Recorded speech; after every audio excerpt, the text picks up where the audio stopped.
Better late than never. It is so fucking early. I am working around a pretty violent jackhammer schedule. So I am recording at the literal crack of dawn. You will hear Andrew making breakfast in the background. You will hear my child screaming. And that's just showbiz, babe. What a week, what a week, what a week. First of all, thank you for waiting for me.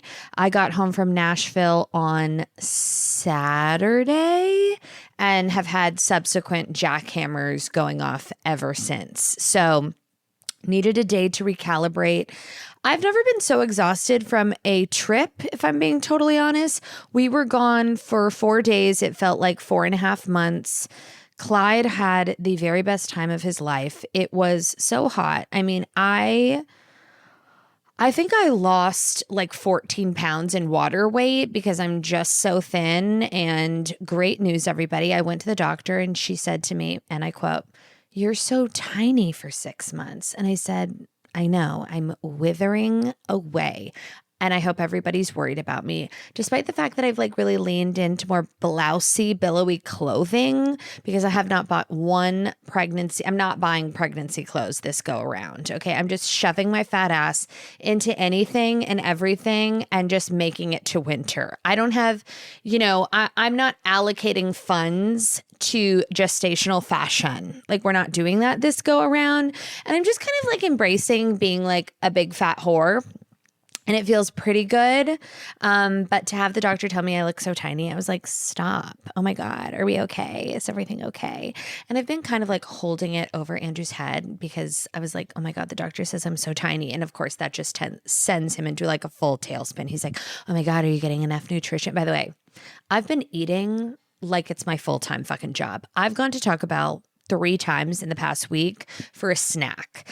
They brought back the Enchirito. I don't think we talked about this. This is how we know that I'm a chosen person. Okay. And I've always felt this way. At first, when I was a kid, I was like fairly certain that I got taken up by the aliens, and not in like a probed way, but just like in a study the specimen type of way. Like I was pretty gung-ho that I was taken up by the aliens. And like, why wouldn't they? I'm a hoot and a half. I'm a great conversationalist. And nothing if not painfully interesting. So was I taken up? Probably. And I have this like very severe memory that we're not going to get into because the last time I talked about it on the podcast, the audio cut out and it was like a little creepy, freaky deaky. But if I was taken by the aliens, I had a great time. And it was like low-key consensual. Okay. They were just like studying, observing me. But now I've gone back to the drawing board and I don't think I was actually taken up by the aliens. I think that maybe I'm just a chosen person. I've always felt like a deep knowing of thyself, and this is how the universe has confirmed my premonition. Okay. We are talking peak pregnancy. Okay. It is the heat of July. I am entering my 3rd trimester in the next few weeks. Okay. What happens? I get an alert from the heavens above, a pang in the labia that the barbecue black beans from El Pollo Loco are back. Limited. Okay. Limited edition, seasonal, limited time only. There we go. 3rd time's a charm. Limited time only. The barbecue black beans are back as I am halfway through my pregnancy lusting for a frijole. I'm sorry. Okay. Do you know that I started a petition 8 or 9 years ago on change.org to bring back the barbecue black beans to the fucking menu because it made no sense that we would exist and go on at El Pollo Loco with coleslaw and not barbecue black beans. And it felt just like with this new health initiative that like, why would you only offer a pinto bean and not a heart healthy black bean? Okay. I don't want to say it, seemed a little racist to me back in the day and now and forever. So you're telling me that upon Leo season, peak gestation, they've decided on a whim 8 years later in the heat of summer to bring back a barbecue black frijole? Chosen one. Next week, I get another alert from Taco Bell. Yo quiero Taco Bell. I haven't been to a Taco Bell, I don't know, in like 15, 16 years. I never fucked with Taco Bell really because my mother was obsessed with Taco Bell, like loved fucking Taco Bell. Okay. She loved an enchirito, no meat. It was a pillar of my childhood. Okay. And it was just something I was so oversaturated with that I never really thought about. But once you become like, when you're pregnant, and which by the way, so annoying, like I just would like a little acknowledgement that I have not really, beat you and fisted you up the ass with pregnancy content because A, I think it's dorky. B, I think it's annoying. C, I think it's tone deaf. Amanda and West will get to you in a second. And 4, like, who cares, right? Boring. But for the sake of this story and for the sake of me promoting my new speaking of limited series, barbecue black beans, enchiritos, and the Bump Bible, which will be premiering directly after this episode. So if you are with child, thinking about with child, hate children, whatever, and you want to follow me on a really toxic, dark, because it starts off like kind of optimistic and light, and then it kind of like dips around 8 weeks. And then we like pick it back up around 13 weeks. If you'd like an honest catalog of a woman in gestation, you can listen to the Bump Bible because I've been keeping an audio diary since March. And with all the trials, tribulations, and Plan B jokes aplenty sprinkled in, if you don't like a wire hanger, don't listen. First sign I was a chosen one, they bring back the barbecue black beans. I'm sorry, like, I understand like barbecue, al fresco, summer, maybe that makes sense. But just like on a random fucking Tuesday in June, you decide to bring back the barbecue black beans right as I'm like really climaxing in terms of my hunger. Crazy. Like the universe fucking loves me. Week after, I get another fucking alert, a little doozy do that the enchirito is back. When I'm pregnant, I'll speak for myself. I really regress in terms of palate. Like I yearned for like kid food. Like I've bought some of the craziest things. I'm crazy. I love like s'mores. Okay. I DoorDash because I won't go to Vons. No offense to Vons. Here's some markets I won't go to. Write this one down. Relatable Rhonda clocking in. I won't go to Vons. I won't go to Ralph's. I won't go to Albertsons, and I won't go to a Pavilions. I'm not going to elaborate on it, but those are, I don't like the lights. I don't like the line structure. I don't like the inventory. I don't like the look of the people. And I'm just like parsing out my exposure. You know, I flew economy on the way home. Dog pound. But I'm just kidding. I'm totally kidding. Honestly, economy reset me. I said to Andrew, I feel like I've had like a real reset. You know what I mean? I feel back to my roots. I feel like those snacks are better in economy. I liked that I could pop those armrests up. And I felt like I didn't have to be as hands-on parenting with Clyde in economy. I think it was just good for us as a family. I've worked really hard to not go back to the economy life. I mean, I never flew. By the way, I would just like to go on record and say I was lucky if I was making it in the overhead bin. We didn't fly anywhere as children. Like we would go to San Francisco once a year, and it was like we were going to Saint-Tropez, you know, and then we would stay at like an Intercontinental on points, and we would all like share a room. And my dad would always like upgrade to the club level, which like seemed really like Eloise at the Plaza, but really it was just so we could like eat in bulk, and it was all under one room, and we would just like hit it hard. Okay, so I'm an economy girl living in an economy world. But I'm like really on I'm on a wave of just like regression childhood food, like little snacks that I would eat. Oh my God, Flaming Hot Cheetos. By the way, this kid doesn't have a fucking chance. The baby's gonna have one fucking ear, 3 toes, and an overbite if I'm lucky. With Clyde, I was like very rigorous. I was watching all of the toxic content about like folate and choline and this and like all the things, okay? I didn't have a sip of soda. I was very on my shit. this pregnancy could not give less of a fuck. I've had a Diet Coke every single day. By the way, I didn't have soda up until a year and a half ago. It is now my entire personality. I drink caffeine-free Diet Coke over ice every single night. Love it like a sister. I'm eating flaming hot Cheetos. Did I have a Pop-Tart a few days ago? Yes, it was the best thing that I've ever had in my entire life. I'm having dark chocolate Reese's peanut butter cups. I'm hitting up El Pollo Loco, getting those barbecue black beans, making little flour tacos in the parking lot. And now I'm back on my Taco Bell shit. I ordered the Enchirito, no meat, easy cheese, which I know is psychotic. I don't love an orange cheese. I do wish it was hit with a condiment. I do wish it came with the sliced olives. They've ixnayed that. But something about that soft tortilla, those soft beans, a harsh white onion, dripping in sauce with a little hit of cheese and a Diet Coke, put me in the fucking ground. I can't stop. I won't stop. When the Enchirito gets off the menu again, I will riot in the streets. But it just proves that someone somewhere out in the big blue sky loves this girly girl because the timing is unbelievable. Like, why? Right? Why now? Why bring back the Enchirito? Okay, kind of a wholesome, comfort, warm food now in the heat of summer makes you wonder. Okay, doesn't make me wonder. I know thyself, and I feel blessed. So that's long story short. Let's get back to whatever the fuck I was talking about. We got back from Nashville, so hot, so sweaty, just unbelievable. We went out there because Niall Horan and Thomas Rhett were doing this huge stadium, like soccer stadium concert.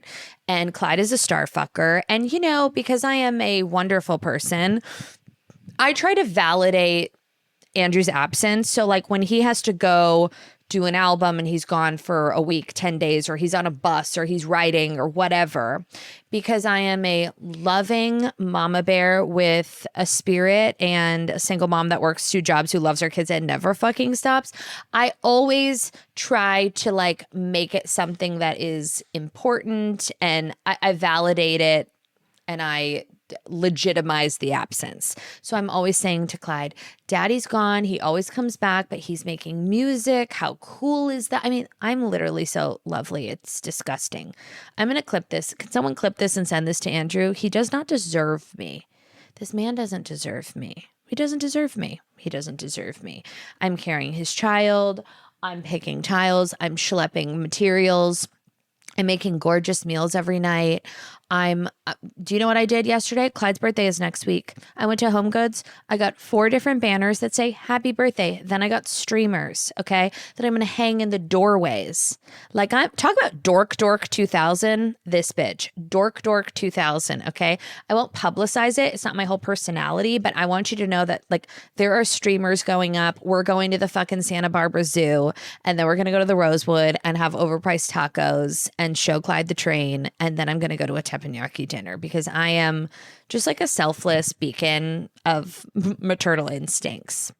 I've been exercising like more than I'd like to admit during this pregnancy. Cue Eye of the Tiger. Jackie Schimmel's been boxing, okay?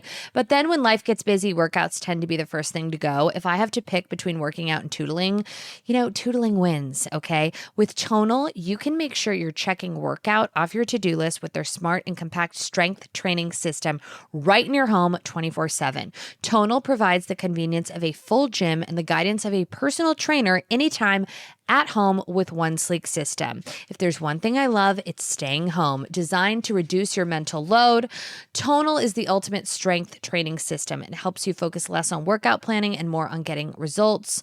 No more second guessing your form. Tonal gives you real-time coaching cues to dial in your form and help you lift safely and effectively. So after a quick assessment, Tonal sets the optimal weight for every move, adjusts in 1 pound increments as you get stronger. They also let you choose from a variety of expert-led workouts like strength, aero hit, yoga. Right now, Tonal is offering our listeners $200 off your Tonal purchase with promo code Bible. That's tonal.com and use promo code Bible for $200 off your purchase. That's tonal.com, promo code Bible for $200 off. My evening wind down is the most important part of my day, okay?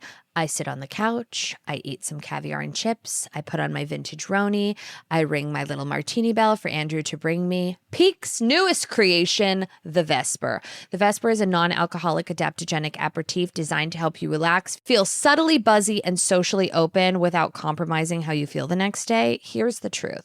Andrew and I got into a fight 3.5 weeks ago over these Vespers, okay? Because he took my last one and I was so fucking pissed about it. So pissed about it. All these mocktails, all these like NAs, nothing works. The Vesper pairs gorgeously with food. You put it in a beautiful glass. It's not overly sweet. It has benefits. You sleep great, less daily tension, improved mood. Like you will truly see these results. As a woman in sobriety, okay, the Vespers have carried me. Redefine your standard of evening ritual, secure 10% off for life, and begin your intentional wind down journey today at peaklife.com/Bible. That's PIQUE life.com/Bible. So when Andrew's gone, I'm always like, you know what? He's writing this music. We listen to the music. I'm like, how cool is it that your daddy gets to like do what he loves? We get to go to concerts. People get to listen to the music. It makes people so happy.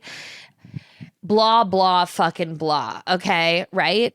And part of it is true. I mean, I think I'm trying to like toe the line with Clyde because he's so naturally into it. He's so into it, but he's also so like disenamored with it. Like listen, growing up, if I was going to go like a perk of the gig, okay, with my dad, I'd be in butt fuck nowhere looking at apartment buildings and a rental car, which is wonderful, but not as like flashy and cool as what Clyde gets to experience. And I just don't want him to be jaded to it because like when you zoom out, it is so cool. Like the experiences that he's had before the age of 3 are not normal.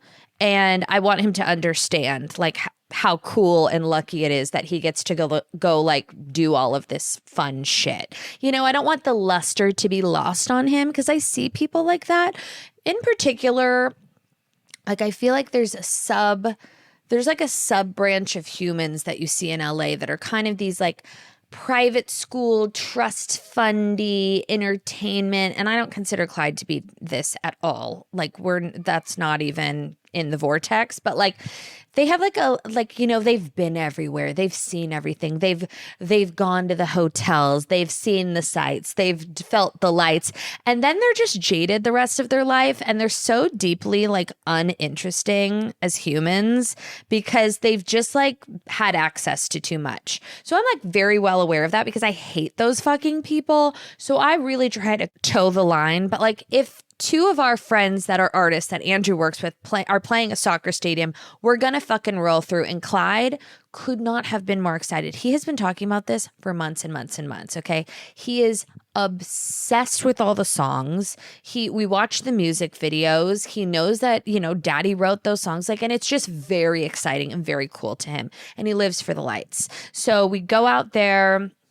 Night 1, we went to the Grand Ole Opry, which was awesome. I have never been there before. Niall I keep saying indicted, which is not the right word. Indicted and inducted, just a slippery slope, okay? 2 very different things, but just like a couple syllables away. Not indicted, inducted, which is like a huge honor. So we went to that like right off the plane. Then the next day, oh God, fucking Clyde. I mean, I need a spritz bottle with vinegar. Like he needs to be sprayed like a dog.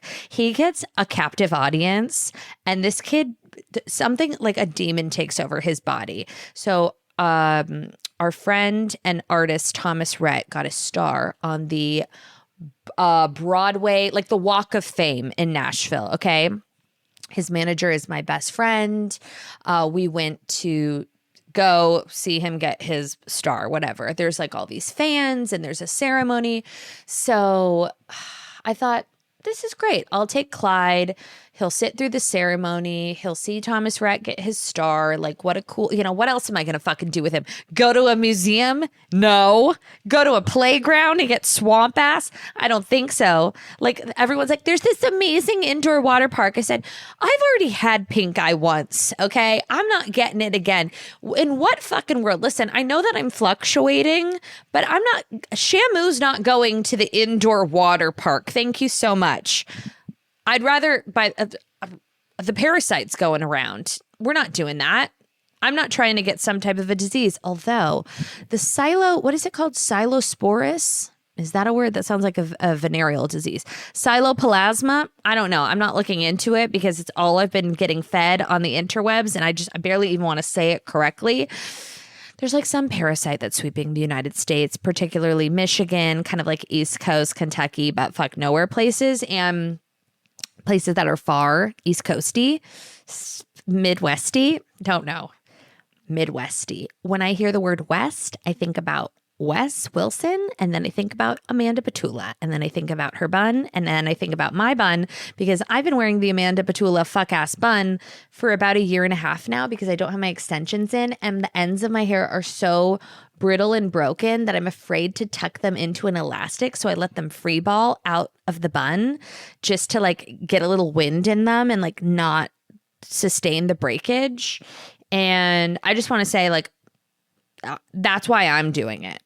And her fuck ass bun doesn't really make sense to me, but my fuck ass bun, I'm in a era of despair. So let's just separate the two. So we go to the Walk of Fame thing, and the second we sit down, we've made it all of 2.5 minutes. Clyde starts bum rushing the stage. Okay.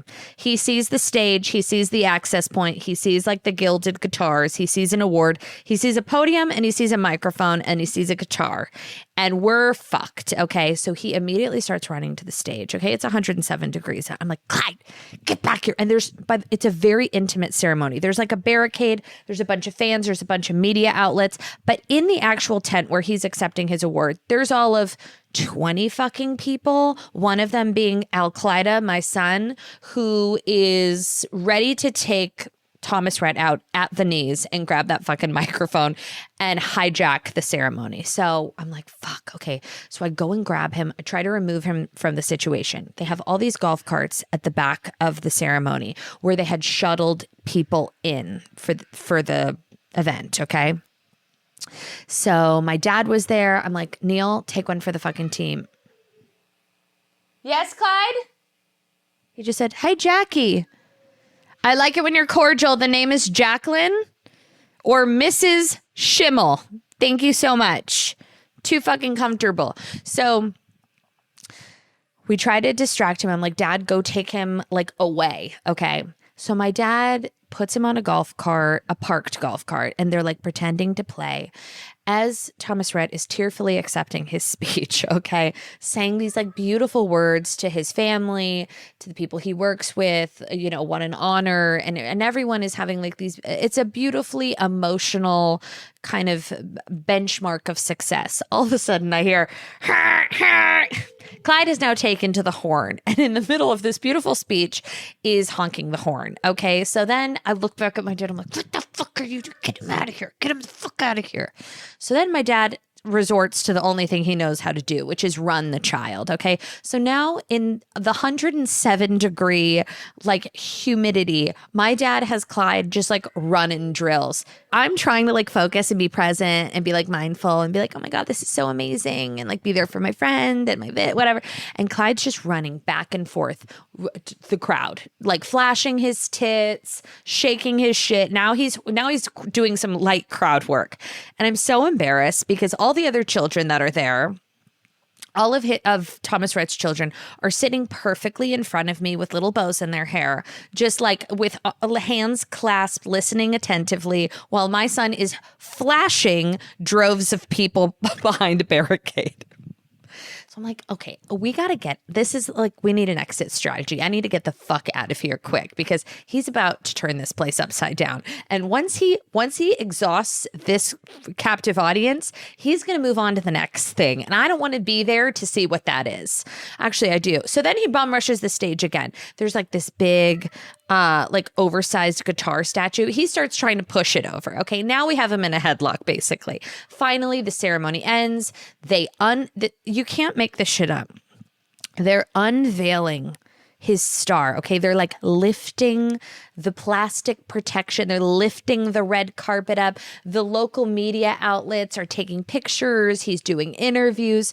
All of a sudden, okay, the star on the walk of whatever hasn't even seen like a gust of wind. My son runs over to the freshly minted star and starts breakdancing on it, rolling on it. I said, Clyde, don't go over there. That's brand new. Like, Thomas Rhett's getting a star. Like, we gotta, you just gotta wait. He's doing interview, whatever. I'm like trying to just distract him. You want ice cream? You want this? He runs over to the star, okay, grabs a woman's skirt, like a local news reporter, grabs her skirt and says, hey, look at this.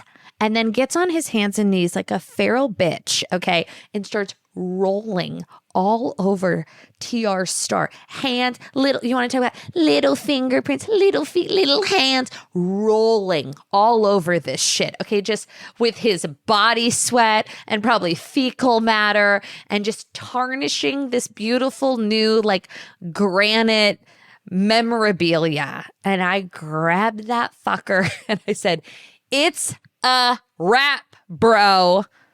It's a wrap, bro.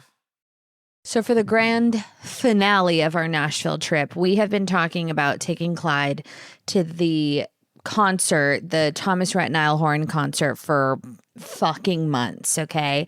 And he's a star fucker. So he is like really enamored with both of them. He knows all the songs. He's been talking about his outfit forever and ever.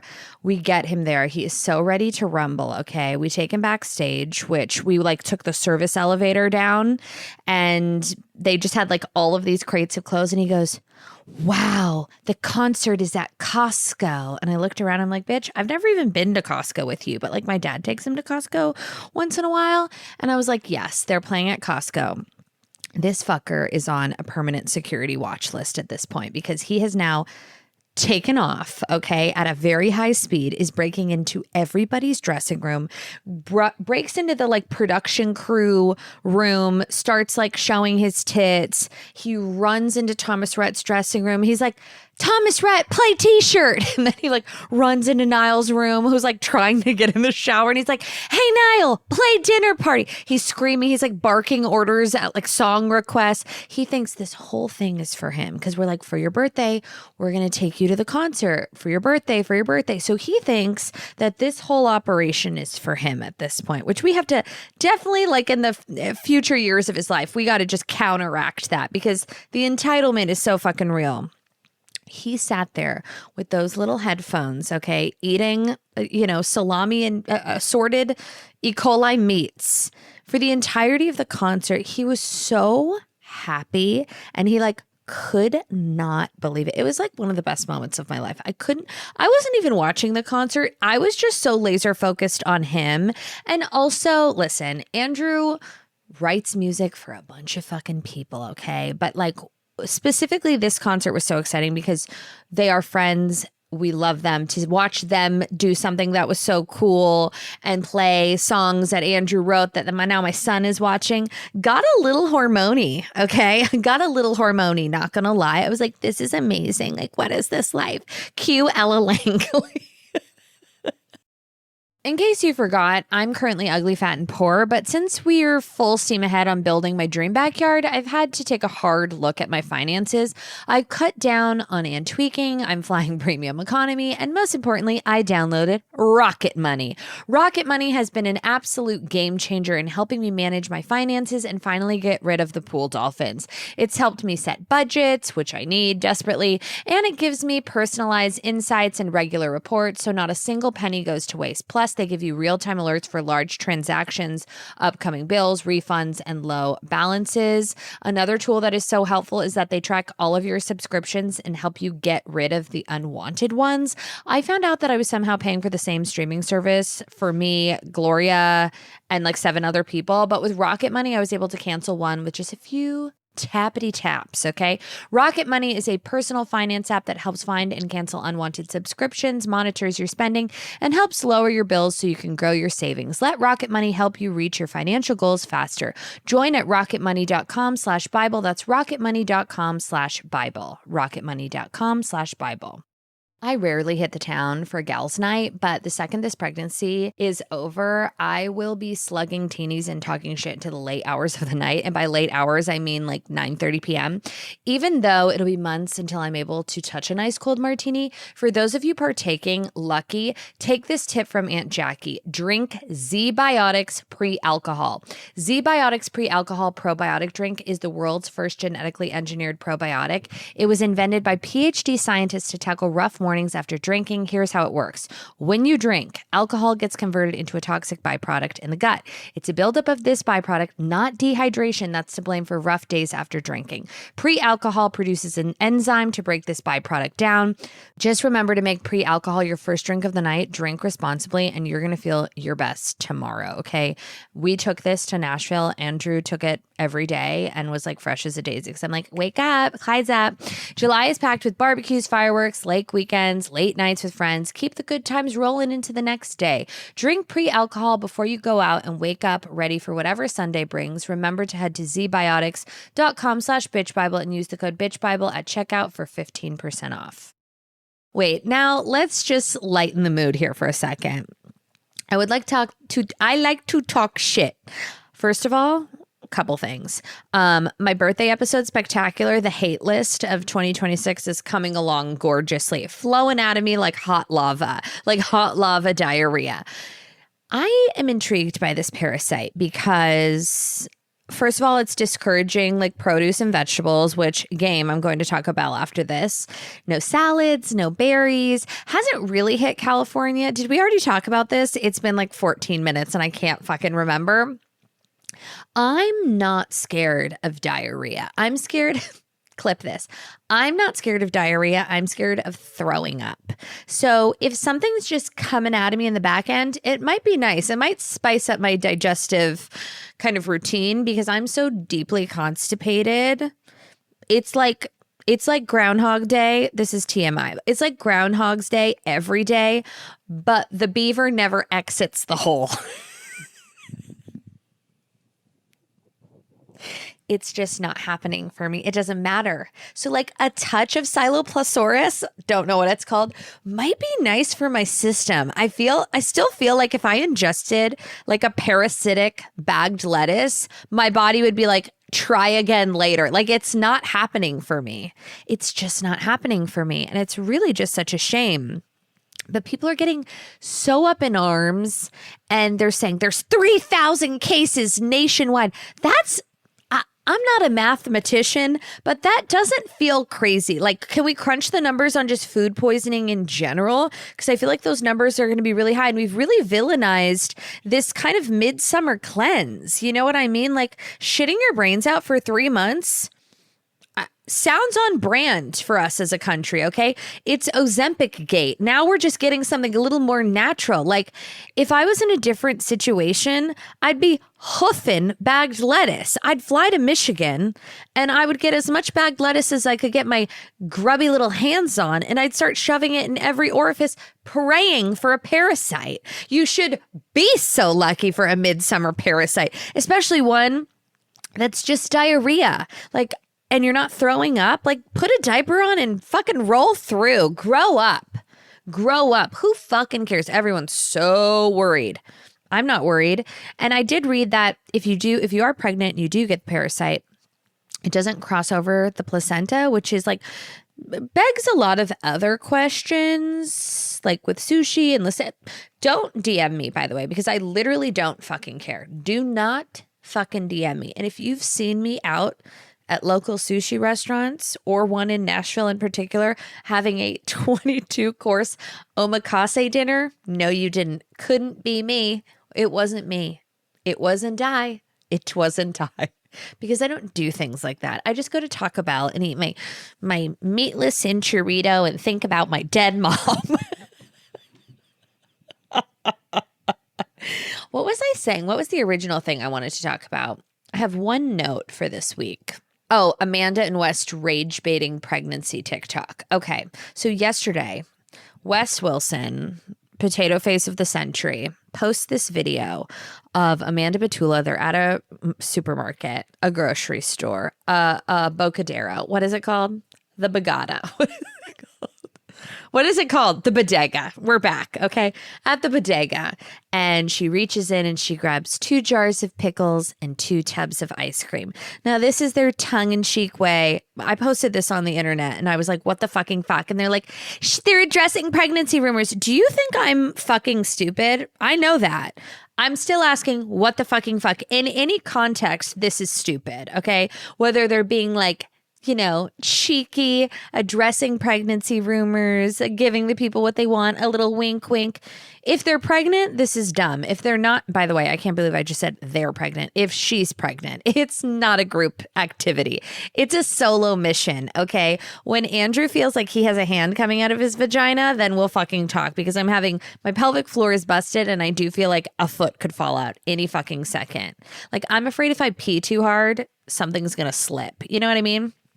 So it's not a we thing. It's a her thing.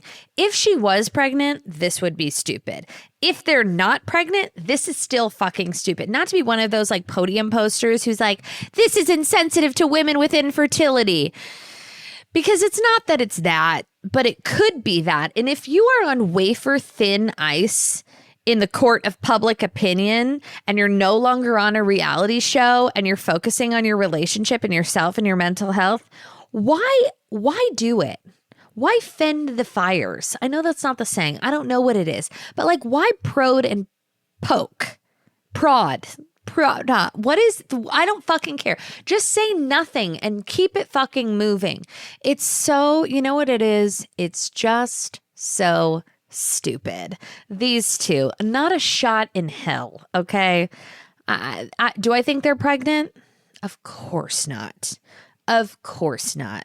Which just makes the whole thing just a top tier tiramisu of fucking stupid. So congratulations for being 2 big old dumb fucks. And it's not that I will say, I love Sierra. I'm all cut up in Summer House. I know what's going on. Okay. I think she's better off for it. The fact that she was even slightly interested in Wes Wilson, like, oh my God, do cartwheels down the street in New York. Like, why you would even touch him with a 10-foot pole? Not sure. That feels like a you thing. Do your work and then let's move on and get you a hot new rich boyfriend. The Amanda and Wes, it's not that I don't hate them, okay? I'm not like, you guys are the worst people in the world. I think they're fucking stupid. And when someone's so fucking stupid, I kind of just pity them because they have to go through the world being so fucking stupid. You know what I mean? It's Tweedledee and Tweedledumfuck. And like, I can't even like be mad at them or villainize them because they're just so cerebrally incapacitated. But when they're perpetuating all of this stuff, just like slip away and bang. Slip away, bang, fight, cry, break up, and keep it moving. But to just keep pushing all of this in our faces is so, they're just annoying. They're annoying and they're stupid. So best of luck to you both. I hope you live a fruitful life. Can I tell you something else that's really embarrassing? I am not one that falls subject to like TikTok choreography. Like, I've never once seen a video and been like, oh my God, that's so cool. There is a video circulating. I don't know if this is like publicly popular or this is just for me. There is a circle of what could only be described as, I would say, young adult, mid-30s, what looks like former drama geeks doing this circular dance to I'm sorry, I'm just thinking about the right words to say. I promise you, if you look around the world and you're none of it, I promise you. I want to learn the choreography to that so bad. And I kind of like last night, I was getting out of my scalding hot bath. Trying to take matters in my own hands. And I was watching it and I spent no less than 6 minutes in the mirror in my pajamas at 8:27 p.m. on a Monday trying to learn the choreography. Like, I was really, really trying. And then the way that they just do those little hips, I was like, I got to learn this. Like, it really relaxed me. I watched it so many times. It was really, really relaxing to me. So that's just where I'm at in my headspace. Here's another thing that we should worry about. I said to Andrew last night, I said, would it be like the craziest thing in the world if we took Clyde to Las Vegas for his actual birthday? He said, yeah, that's the craziest thing I've ever heard. I just feel like no one would appreciate Las Vegas more than Clyde. Just like the sequins and the noise and the energy and the restaurants and the pomp, the people. And I was very dead serious. I was like, what if we just like fly out for one night, take him to the Michael Jackson Cirque du Soleil show at 6:30 p.m., have a beautiful steak dinner, like take him around the casino, like a smoke-free casino, let him see the lights, or like go like stay at the Wynn and go have dinner outside by like that fountain thing, shop around, and then take him to a show and then fly home the next day. He's like, that's like an insane thing to do for a 3-year-old birthday. I was like, I don't think so. And I'm really trying to like sit Shiva with my last few months alone with Clyde because he is the love of my life and no one will ever compare, ever. Like you will be second fiddle forever and ever. Everyone will be second fiddle to Clyde. That is my soulmate. That is, I don't want to hear about it. Your heart grows. It's not gonna. It's just not gonna. Like we'll bridge it when we get there. But for now, I'm like really low-key devastated that it's not gonna just be us. So I'm trying to like really hardcore build memories, and like maybe that looks like going to Vegas. I don't know. I like want to see him in a fedora, like fake smoking cigarettes on the casino floor. Is that crazy? With me waddling with my pelvic floor pressure? Maybe. I don't know. Even though basically all of my income has gone to Limestone, I've needed to update my wardrobe since none of my looks fit anymore. Revolve has been the best place to find a cute, budget-friendly look in the blink of an eye. So before I went to Nashville last week, I got the cutest like bandana Attico kind of like oversized shirt from Revolve. I got like a little skirt. Also, I just ordered a bunch of stuff from the new Helsa drop that I got in 24 hours, all from Revolve.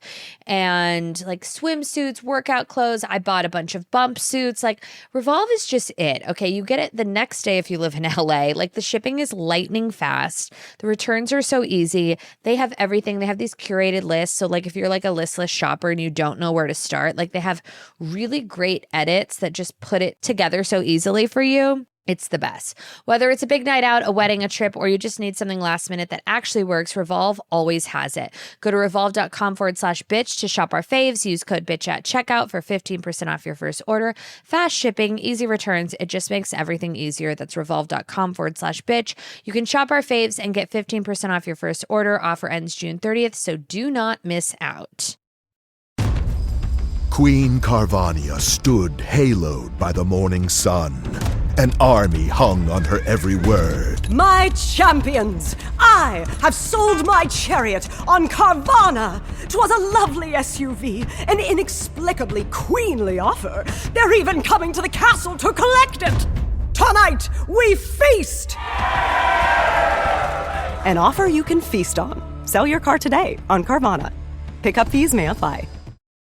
I'm feeling very relaxed because I just went and did a Pilates class, and the teacher ended with, and I'm so immature, you guys, like I can't. And it's very hard because the acid reflux, once I put those legs up, like it's coming right back up, hot lava in the throat. All the enchiritos are like, hi.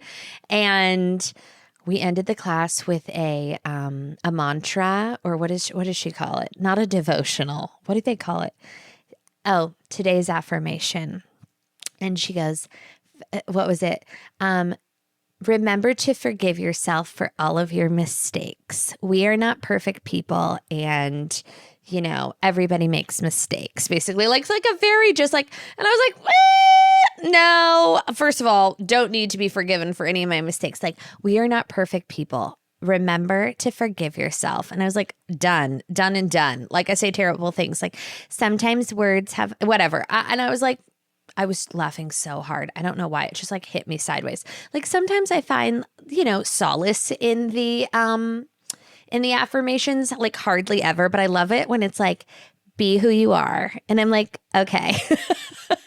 When it's just like a really vague one-off and it's like, thank you so much. Like now my whole day has shifted, like my inner alignment. And I look over at some of the other women and they're like closing their eyes and they're taking it really earnestly. And I'm like, they're not going to have a good day. Okay. Like, hello.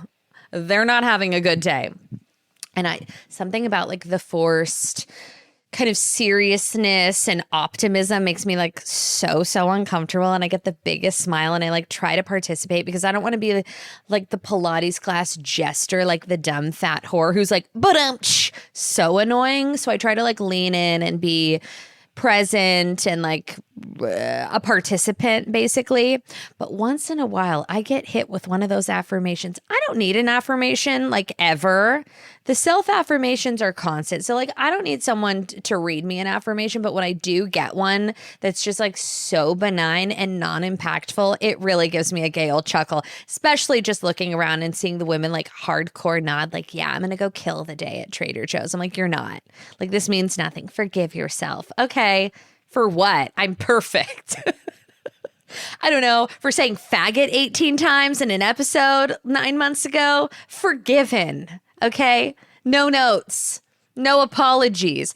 I would like to actually volunteer my services. Maybe I should start giving affirmations at the end of the Pilates class. Really turn these bitches upside down and let them know what time it is. I don't know, something to think about. Something to think about. Oh my God, breaking news, everybody. I'm fully into Real Housewives of Rhode Island. We're back. I love Liz and her speech impediment. I know we've already covered this. I kind of low-key like Kelsey. Alicia is the greatest star of our time. Not sure how I feel about Joe Ellen. I got a lot of discourse online. Joe Ellen looks like Topanga from Boy Meets World. Yes, but no. It's also somebody else that I know in my private life that I'm not quite putting my finger on. The Joe Ellen and Liz fight at Rosie's husband's Frank Sinatra impersonation dinner, which let's sit with that for a second. So deeply unfuckable. Like Rosie's husband. If my husband was a Frank Sinatra impersonator, I would keep that so close to the vest. I would tell fucking no one. First of all, I made Andrew watch it with me because he just like loves this shit. I was like, please just observe. He's not good. Okay. He's not good. If you are going to impersonate someone or even just do karaoke light and fluffy, don't do Beyonce. Don't do Adele. Don't do Frank Sinatra. Just don't do it. It's so embarrassing. I was so embarrassed for him. He's like, look, be a lady. And I'm like, go home.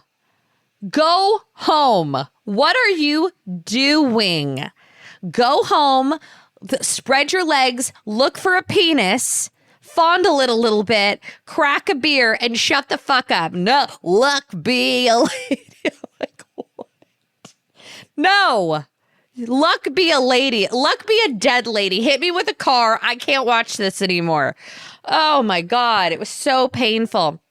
And Rosie's just sitting there in her polyester, beaming up at him like, that's my guy. I'm like, you're in a fucking strip mall Italian joint with 14 people watching your hubby croon with the tunes of Frank Sinatra while all your fucking friends are fighting.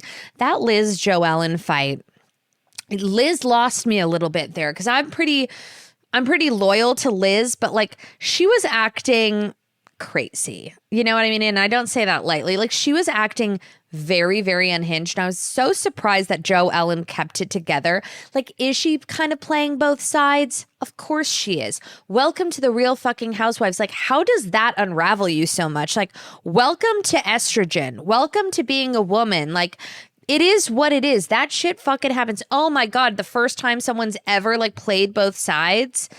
I don't get it. And then when they go outside to have a cigarette, Joe Ellen is being, and I realize I'm a little bit behind. Joe Ellen's like, I love you. You're such an amazing person. Like she's like gassing her up. And Liz is like, we will never speak again. Like we're not friends. Like you betrayed me. And I'm like, bitch, get out a little. Who fucking cares? Child's play. And then Ashley, I can't even get into Ashley with the Audreys of it all. Like I can't get into the bar stools. I can't get into like them making the cocktails. Like they're making like a sex on the beach. Like they don't fuck. Okay.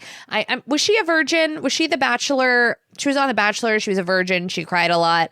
That's kind of the back story. She still wears like little clippies in her hair. I don't love a clippy. I'm sorry.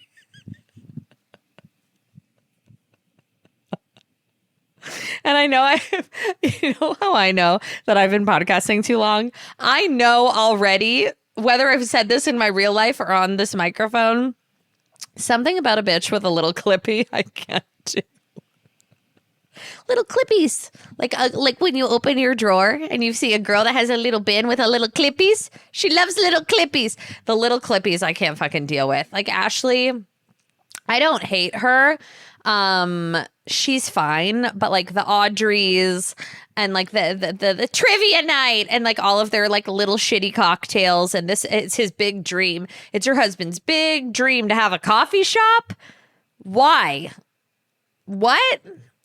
Someone like crunch that for me. Like, tell me why. Like, let's sit down and have a rational conversation and tell me why it is your dream to have a coffee shop. I need to understand. Really, really need to understand like the importance and the significance of this fucking dream. Because if I was his wife, I would sit him down and be like, listen, bitch ass, okay, your coffee sucks. The decor sucks. The faux brick wall, okay, and you're transitioning into cocktails with a trivia night to boot. You're running Disney trivia at your Audrey's like coffee house. It's giving broken energy to me. So let's go back to the drawing board and figure out who the fuck you are and what you're fucking passionate about, because it's not barista work. This is your big childhood dream. Okay, little weird, little hinky, little serial killery. I don't know. Something about that. It's just feeling, it's feeling real weird to me, and I can't get on board. And then she's like supporting him with her little clippies, whatever. Always crying. I can't deal with the tears. I just don't care. I cannot fucking deal with it. So Real Housewives of Rhode Island is poppin' and me likey. I also watched Real Housewives of Orange County last week. Ooh, do I want to be nice or do I want to be bitchy? Let's start with bitchy. Gina's ring, that's fake. I don't really understand that. So basically, if you don't watch Real Housewives of Orange County, one of the women gets engaged to her longtime partner, okay? She says that her fiance did a prototype of the ring with a jeweler and proposed with it because he didn't want to like spend all the money and make sure she wanted to make sure that she liked it.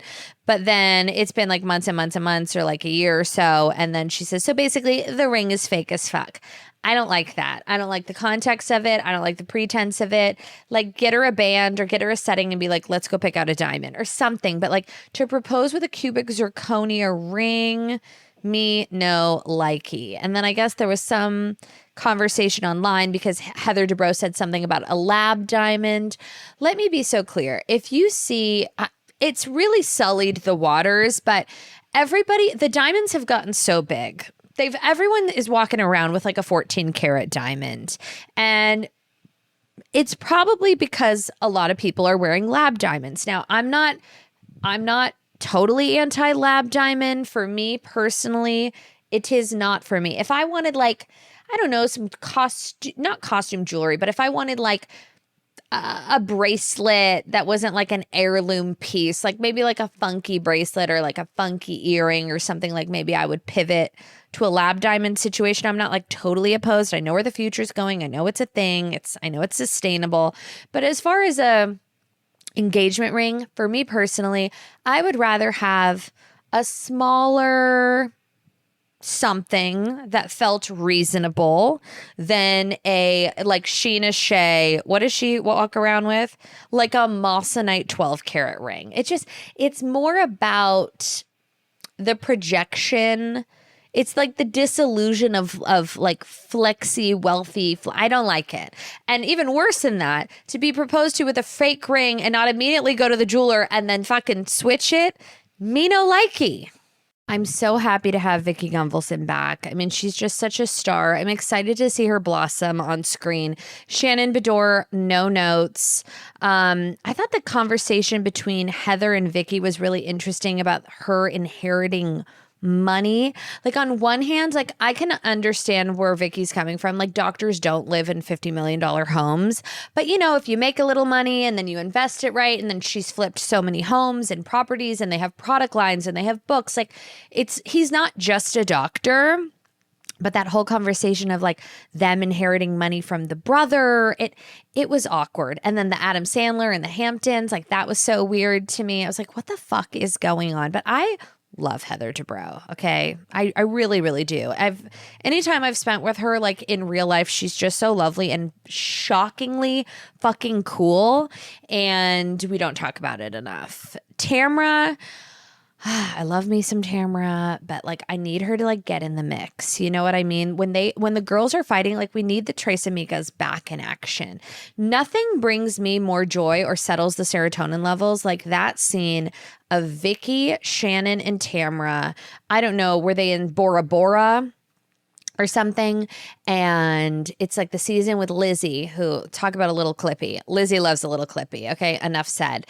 And they're at the restaurant slamming fireball shots. I feel like Vicky's got a broken leg or something. They run the golf cart into the restaurant. The phone rings and they all just start fucking dancing and shaking their shoulders and snapping in the wind. Woo! And they're just dancing to this ringtone. One of my favorite scenes of television ever, ever, ever. It's just so good. It's just so good. So I'm really hoping for that. A little bit of a slow premiere, but we're going to pick it back up and we will be dissecting. Thank you so much. Okay, listen. If you're sick of me, just skip this. If you're not, you are. We already know that you are. What was I going to say? Like I had like something planned in my head that was going to be like a smooth transition, but Jackie doesn't do smooth transitions. Thank you for listening. If you would like some insight into the first days of my early pregnancy and just where my headspace is, I listened to it last night, which I like rarely do because I just like once I say it, I just want to lock it up and move the fuck on. But I listened and I sound so like joyous and hopeful, and I know where the audio diary goes. Like we hit a bit of a lull around, I'd say week 8 or 9 when Andrew left me for dead, where things get really, really dark. But she starts so hopeful and blissful, and I hope you like it. So stick around, listen to the Bump Bible, give us 5 stars on iTunes, share it with your friends, and yeah, don't talk shit about me on Reddit. Thank you. Goodbye.